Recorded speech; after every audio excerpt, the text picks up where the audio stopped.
حضرت علی رضی اللہ تعالی عنہ گھر میں داخل ہوئے. صبح کا وقت ہے. حضرت علی رضی اللہ تعالی عنہ گھر میں داخل ہوتے ہیں. حضرت علی جب گھر میں داخل ہوتے ہیں تو عجیب و غریب حالت دیکھتے ہیں کہ فاطمہ رو رہی ہے.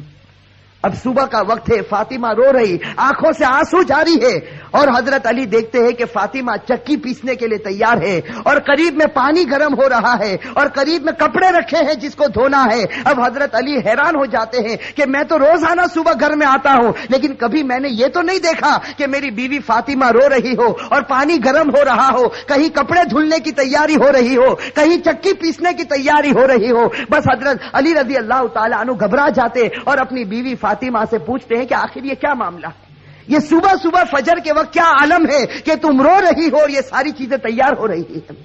روایت کے اندر ہے حضرت فاطمہ کوئی جواب نہیں دیتی. حضرت علی جیسے جیسے سوال کرتے فاطمہ کا رونا اور زیادہ ہو جاتا. حضرت علی بہت سوال کرتے اور فاطمہ دھاڑے مار کر روتی ہے. آخر میں حضرت علی کہتے ہیں کہ تجھے خدا کا واسطہ ہے, مجھے بتا دے تو کیوں رو رہی ہے, اور صبح میں یہ کیا حال ہے کہ پانی گرم ہوتا ہے, کہیں کپڑے دھلے جا رہے ہیں, کہیں کچھ تیاری ہو رہی, آخر کیا معاملہ ہے. بس حضرت فاطمہ رونے لگتی اور رو کر کہتی ہے کہ میں آپ سے کیا بتاؤں, رات کو میں نے خواب دیکھا. حضرت فاطمہ فرماتی ہے کہ رات کو میں نے خواب دیکھا, خواب میں نے میرے آقا سرکار دو عالم صلی اللہ علیہ وسلم کو دیکھا. خواب میں نے میرے والد نبی کو دیکھا کہ وہ کسی چیز کو تلاش کر رہے, وہ کسی چیز کو ڈھونڈ رہے ہیں. فاطمہ فرماتی ہے کہ میں نے خواب میں میرے والد سے پوچھا کہ اے میرے ابا جان, اے میرے نبی, تم کون سی چیز تلاش کرتے ہو, تم کس کو ڈھونڈتے ہو؟ تو میرے نبی, میرے ابا نے کہا کہ فاطمہ بیٹی میں تجھے ہی تلاش کر رہا ہوں, بیٹی میں تجھے ہی تلاش کرتا ہوں, میں تجھے ہی ڈھونڈ رہا ہوں. روایت کے اندر ہے کہ حضرت فاطمہ رضی اللہ تعالی عنہا یہ خواب بتاتی ہے اور اس کے بعد اپنے شوہر علی سے کہتی ہے کہ علی آج میرا یہ آخری دن ہے, میرے نبی نے, میرے والد نے مجھے بتا دیا, اب کچھ ہی دیر میں اپنے خدا کو پیاری ہونے والی ہوں, یہ میرا آخری وقت ہے. حضرت علی رضی اللہ تعالی عنہ دھاڑے مار کر روتے ہیں. روایت کے اندر ہے کہ حضرت علی پوچھتے ہیں کہ اے فاطمہ, ابھی تیرے والد کو انتقال ہوئے 6 مہینے بھی نہیں گزرے, ابھی ان کا غم ہمارے سینوں کے اندر ہے, تیرا انتقال ہو جائے گا, ہم غم کو کیسے برداشت کریں گے. فاطمہ جواب دیتی ہے کہ علی اپنے شوہر سے کہتی ہے کہ جس طرح میرے ابا کی وفات پر تم نے صبر کیا تھا, میری وفات پر بھی تم صبر کر لینا.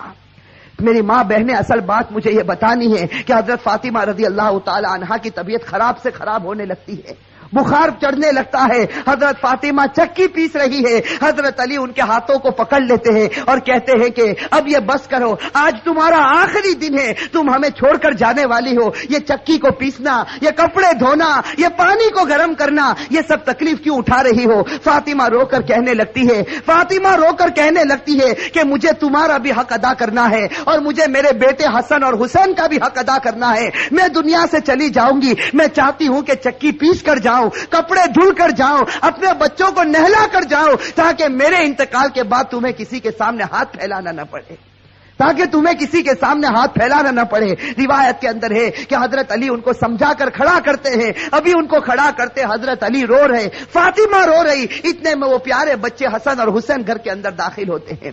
میرے بھائیو, سوچو اس ماں کے دل کے اوپر کیا گزرتی ہوگی جو اپنے بچوں کو, حسن اور حسین کو آخری مرتبہ دیکھتی ہے. حضرت فاطمہ دونوں بچوں کو اپنے سینے سے لگا لیتی ہے, حضرت علی رو رہے, فاطمہ روتی. ان کا رونا دیکھ کر وہ 2 معصوم بچوں کو رونا آ جاتا. وہ 2 معصوم بچے جب روتے ہیں اور اپنی ماں سے پوچھتے ہیں کہ ماں تو کیوں روتی ہے, اپنے باپ سے پوچھتے ہیں کہ ابا جان تم کیوں روتے ہو. علی کوئی جواب نہیں دیتے, فاطمہ کوئی جواب نہیں دیتی. فاطمہ صرف بچوں سے اشارہ کرتی ہے کہ تم میرے والد کی قبر کے اوپر چلے جاؤ, تم میرے نبی کی قبر پر چلے جاؤ. تاریخ میں یہ بات لکھی ہے کہ حسن اور حسین دونوں معصوم بچے ہیں, دونوں لاڈلے بچے ہیں, نبی کی قبر کے اوپر جاتے ہیں. ابھی قبر کے اوپر کھڑے ہوتے ہیں کہ اندر سے آواز آتی ہے, حضرت محمد رسول اللہ صلی اللہ علیہ وسلم کی آواز آتی ہے کہ اے میرے نواسے, تم اپنی ماں کے پاس چلے جاؤ, میرے پاس تو تم بعد میں بھی آ سکتے ہو, لیکن آج آخری دن ہے, اس دن کے بعد تمہیں اپنی ماں کا چہرہ نظر نہیں آئے گا.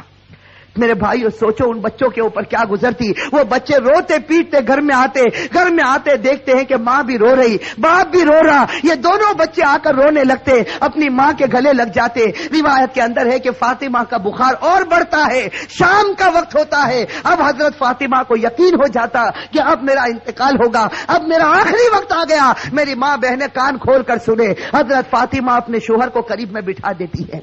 حضرت فاطمہ علی رضی اللہ تعالی عنہ کو قریب میں بٹھاتی ہے اور حضرت فاطمہ کہتی ہے, اپنے شوہر سے کہتی ہے کہ میں 3 بات تمہارے سامنے رکھتی ہوں. میری ماں بہنیں اس بات کو سنیں اور سوچیں کہ ہم اپنی زندگی کو کیسے بدلیں. وہ فاطمہ رضی اللہ تعالی عنہا جو اللہ کے رسول کی لاڈلی تھی, وہ فاطمہ رضی اللہ تعالی عنہا جو اس امت کے واسطے اپنے پیٹ پر پتھر باندھتی تھی, وہ فاطمہ رضی اللہ تعالی عنہا پیشانی پر ہمارے نبی نے بوسا دیا, وہ فاطمہ رضی اللہ تعالی عنہا جن کے بارے میں ہمارے نبی نے کہا سیدۃ نساء اہل الجنہ فاطمہ رضی اللہ تعالی عنہا کہ جنت میں عورتوں کی اگر سردارن بنے گی تو حضرت فاطمہ رضی اللہ تعالی عنہا بنے گی.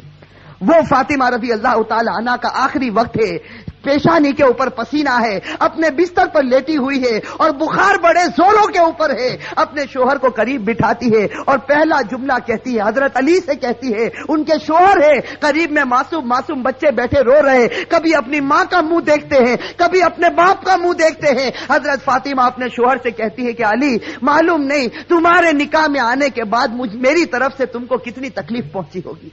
فاطمہ کہہ رہی کہ اے میرے شوہر معلوم نہیں جب سے میں تمہاری نکاح میں آئی ہوں معلوم نہیں میری وجہ سے تم کو کتنا دکھ اٹھانا پڑا ہوگا, تم کو میری وجہ سے کتنی تکلیف اٹھانی پڑی ہوگی. فاطمہ کہتی ہے اے میرے شوہر خدا کے واسطے میرے مرنے سے پہلے مجھے معاف کر دے.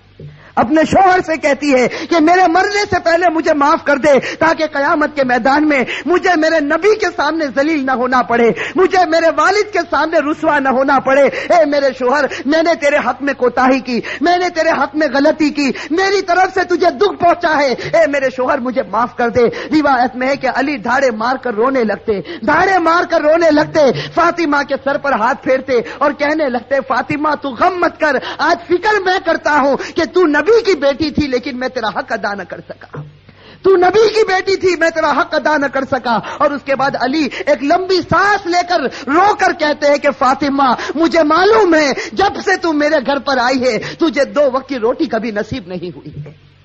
میرے بھائیو روایت کے اندر ہے کہ فاطمہ رضی اللہ تعالی عنہا دھاڑے مار کر روتی ہے اور کہتی ہے, ایک دوسری بات کہتی ہے کہ اے میرے شوہر میرے انتقال کے بعد تمہیں جس عورت کے ساتھ نکاح کرنا ہو کر لینا. فاطمہ کہتی ہے میرے انتقال کے بعد جس عورت کے ساتھ نکاح کرنا ہو کر لینا. اس کے بعد اپنے پیارے بیٹے حسن اور حسین کی طرف کر کے کہتی ہے, اور حسین کی طرف اشارہ کر کہتی ہے کہ علی کے ساتھ نکاح کرنا ہو نکاح کرنا, لیکن ایک رات میرے ان بچوں کے پاس بھی گزارنا. یہ معصوم ہے, یہ اپنا اچھا اور برا نہیں سمجھتے, جب یہ بالغ ہو جائے تو ان کو خدا کے حوالے کر دینا. اور تیسری بات میری ماں بہنیں کان کھول کر سنیں, یہ ہمارے نبی کی بیٹی کی آخری وصیت, ہمارے نبی کی لاڈلی بیٹی کی آخری وصیت. حضرت فاطمہ رضی اللہ تعالی عنہا فرماتی ہے کہ اے میرے شوہر, حضرت علی سے کہتی ہے کہ میرے شوہر جب میرا انتقال ہو جائے تو کسی کو نہ بلانا, جب میرا انتقال ہو جائے, جب میری وفات ہو جائے کسی کو نہ بلانا. حضرت علی بڑے جوش میں آ جاتے اور کہتے ہیں کہ تو نبی کی بیٹی ہے اور تو کہتی کسی کو نہ بلانا, میں تو سارے مدینے والوں کو بلاؤں گا, میں انصار کو بلاؤں گا, میں مہاجرین کو بلاؤں گا, میں پورے مدینے کو تیرے جنازے میں جمع کر دوں گا. حضرت فاطمہ اشارے سے کہتی ہے کہ نہیں, میرے جنازے میں کسی کو نہ بلانا, میرے جنازے میں صرف تم ہوں گے اور میرے یہ 2 معصوم بیٹے ہوں گے, ان کے سوا میرے جنازے میں کوئی نہ آئے. حضرت علی پوچھتے آخر وجہ کیا ہے؟ حضرت فاطمہ رونے لگتی اور رو کر کہنے لگتی ہے کہ میرے والد نے مجھ سے کہا تھا کہ بیٹی پردے میں رہنا, میرے والد نے مجھ سے کہا تھا بیٹی پردے میں رہنا, میں نے میری والد کی بات کو پورا کر لیا. زندگی میں کسی مرد نے میرے بدن کو نہیں دیکھا, میں چاہتی ہوں کہ موت کے بعد بھی کوئی میرے بدن کو نہ دیکھے, میں چاہتی ہوں موت کے بعد بھی کوئی غیر آدمی میرے جسم کی طرف نگاہ نہ اٹھائے. میری ماں بہنیں آج اسی بات سے ہمیں شرم آتی ہے. آج ہماری ماں بہنوں کو کہا جائے کہ بھائی پردہ کر لو, اور ہمارے جوانوں کو کہا جائے کہ تیرا چہرہ ایسا بنا دے جو چہرہ تیرے نبی کا تھا, تو میرے بھائیوں ہمیں پسند آتا ہے؟ میرے بھائیوں ہمارے جوانوں سے پوچھو کہ بھائی چہرے پر داڑھی رکھ لے، ہماری ماں بہنوں کو کہو پردہ کر لے، میرے بھائیوں یہ ہمیں پسند نہیں آتا۔ بتاؤ اگر نبی سے سچی محبت ہوتی، فاطمہ سے سچی محبت ہوتی تو فاطمہ کی آخری وصیت ہے کہ زندگی میں کسی نے میرے بدن کو نہیں دیکھا، میں چاہتی ہوں کہ موت کے بعد بھی کوئی میرے بدن کو نہ دیکھے۔ روایت کے اندر ہے یہ 3 باتیں کہہ کر فاطمہ ایک عجیب و غریب جملہ کہتی ہے اور ہمیشہ کے لیے خدا کو پیاری ہو جاتی۔ آخری جملہ حضرت علی سے کہتی ہے کہ علی آج میں نے روزہ رکھا ہے۔ میرے بھائیو سنو، حضرت فاطمہ کہتی ہے کہ علی آج میں نے روزہ رکھا ہے، خواب میں میرے والد میرے نبی نے مجھ سے کہا تھا کہ سحری علی کے دسترخوان پر کرنا، افطار انشاءاللہ میرے دسترخوان پر ہوگا۔ بس یہ جملہ کہہ کر فاطمہ ہمیشہ کے لیے اٹھ جاتی ہے۔ روایت کے اندر میرے بھائی اصل بات مجھے یہ بتانی ہے کہ آخرت کا معاملہ بڑا خطرناک معاملہ ہے۔ حضرت فاطمہ رضی اللہ تعالی عنہا کو کفن پہنایا جاتا۔ روایت کے اندر ہے وہ عجیب و غریب منظر تھا کہ جب فاطمہ کا جنازہ اٹھا، 6 مہینے پہلے ہمارے نبی کا جنازہ اٹھا تھا، اس وقت پورا مدینے نے غم منایا تھا۔ آج 6 مہینے کے بعد ان کی لاڈلی بیٹی خدا کو پیاری ہوتی ہے۔ روایت میں جب ان کے گھر جنازہ اٹھتا ہے، جیسے کہ ایک پائے کو علی نے اپنے کندھے پر ہے، دوسرے پائے بڑے بیٹے حضرت ہر اپنے کندھے پر رکھا ہے، تیسرے پائے کو حضرت نے کندھے پر رکھا، چوتھا پایا دینے والا موجود نہیں، علی انت کرتے ہیں۔ اچانک صحابی سامنے سے نظر آئے جن کا نام ہم سب تے ہیں، حضرت ابو ذر غفاری رضی اللہ تعالی عنہ، وہ وہاں پہنچ جاتے ہیں۔ علی کہتے ہیں کہ خدا نے بھیجا ہے اور آج اللہ کے رسول کی لاڈلی بیٹی کا انتقال ہو گیا، تم ان کو کندھا دے دو۔ حضرت ابو ذر غفاری کندھا دیتے ہیں، یہ جنازہ اٹھ کر چلتا ہے۔ روایت کے اندر ہے وہ معصوم بچے رو رہے، وہ علی رو رہے، ابو ذر غفاری رو رہے۔ روایت کے اندر ہے کہ وہ قبر جہاں قبر کو کھودا گیا تھا، اب اس قبر کے اندر فاطمہ کو رکھنا ہے۔ میری ماں بہنیں کان کھول کر سنیں، جب اس قبر کے اندر فاطمہ کو رکھنا ہوتا ہے، حسن اور حسین جو معصوم بچے اپنی ماں کو جب قبر میں رکھنے جاتے ہیں تو بے چین ہو کر تڑپنے لگتے ہیں جیسے کوئی مچھلی بغیر پانی کے تڑپتی ہے۔ حضرت علی کی آنکھوں سے آنسو جاری ہے، داڑھی مبارک تر ہو گئی ہے، کپڑا مبارک تر ہو چکا، حضرت علی رو رہے، وہ معصوم بچے روتے۔ ان کا رونا دیکھ کر حضرت ابو ذر غفاری رضی اللہ تعالی عنہ کے اندر ایک حالت پیدا ہو جاتی۔ حضرت ابو ذر غفاری برداشت نہیں کر سکتے اس منظر کو۔ حضرت ابو ذر غفاری جب حضرت فاطمہ کے جنازے کو رکھنے جاتے ہیں تو قبر کے ساتھ میں بات کرنا شروع کرتے۔ ابو ذر غفاری اس قبر سے کہتے ہیں، یا قبر، حضرت ابو ذر غفاری اس قبر سے کہتے ہیں، یا قبر اتدری من التی جئنا بہا الیک، یا قبر اتدری من التی جئنا بہا الیک، ہذہ بنت رسول اللہ، ہذہ زوجۃ علی، ہذہ ام الحسنین۔ حضرت ابو ذر غفاری اس قبر سے کہتے ہیں کہ اے قبر، تجھے معلوم ہے ہم کس کا جنازہ لے کر آئے؟ اس لیے کہ حضرت ابو ذر غفاری سے برداشت نہیں ہوتا، وہ معصوم بچے روتے ہیں، وہ علی جیسا بہادر آج اپنی آنکھوں سے آنسو بہاتا ہے، تو حضرت ابو ذر غفاری اس قبر سے کہتے ہیں، یا قبر، اے قبر، تجھے معلوم ہے ہم کس کا جنازہ تیرے اندر رکھتے ہیں؟ یہ اس کا جنازہ ہے جس کو اللہ کے رسول کی بیٹی کہا جاتا، یہ اس کا جنازہ ہے جس کو علی کی بیوی کہا جاتا، یہ اس کا جنازہ ہے جس کو حسن اور حسین کی ماں کہا جاتا۔ روایت کے اندر ہے کہ ابو ذر غفاری جنازے کو رکھتے، یہ جملہ کہتے ہیں، قبر کے اندر سے آواز آتی، قبر کے اندر سے آواز آتی، یا ابا ذر، اے ابو ذر، ھذا لیس بیت نسب ولا حسب، کہ ابو ذر یہاں خاندان مت گناؤ، یہاں خاندان اور رشتے مت گناؤ، یہاں تو یہ بتاؤ اچھے عمل کر کے کون آیا اور برے عمل کر کے کون آیا۔ میرے بھائیو، یہ جو جملہ قبر کے اندر سے نکلا تھا، یہ فاطمہ کے لیے نہیں نکلا تھا، یہ فاطمہ کے لیے نہیں نکلا تھا۔ حضرت فاطمہ بخشائی خدا کی بندی ہے، ہمارے نبی نے بشارت دی ہے کہ وہ جنتی ہے، لیکن یہ جملہ ہمارے لیے، ہماری ماں بہنوں کے لیے نکلا تھا کہ جب قبر کے سامنے تمہارا جنازہ آ گیا، اب یہ مت بتاؤ تمہارے پاس بنگلہ تھا یا گاڑی تھی، تم کون سے خاندان سے تعلق رکھتے تھے، تم کس زمین پر رہتے تھے، اب خدا کو کوئی پرواہ نہیں، اب تو یہ بتاؤ خدا کے رسول کو مان کر آئے ہو یا نافرمانی کر کے آئے ہو؟ اگر مان کر آئے ہو تو جنت کا باغ ہے، اور میرے بھائیوں نافرمانی کر کے آئے ہو تو اللہ حفاظت فرمائے، وہ جہنم کے گڑھوں میں سے ایک گڑھا ہے۔